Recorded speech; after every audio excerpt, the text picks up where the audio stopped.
In this episode, we're going to learn about Constitution Day. Did you know that the delegates at the Constitutional Convention signed the Constitution on September 17th, 1787? After the Revolutionary War, we needed a new government that would set rules for the country that was for the people and by the people. So, the delegates created a government that was for the people. The Constitution even starts off with the three words, "We the people."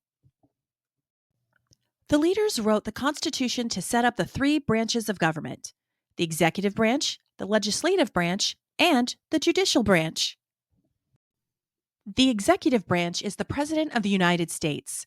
The President is elected by the people every 4 years.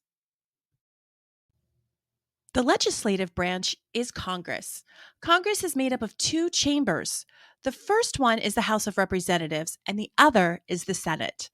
The Senate is made up of two representatives from each state. The House is represented by people from each state depending on the population of the state. They vote on laws that they think will help the American people. The judicial branch is a system that's made up of many different courts that all lead up to the Supreme Court. The Supreme Court has 9 judges. The judicial branch looks at cases and determines if the Constitution is being followed in each case. In December of 1791, the delegates added a list of citizens' rights to the Constitution called the Bill of Rights. This lists the rights and freedoms that all Americans have.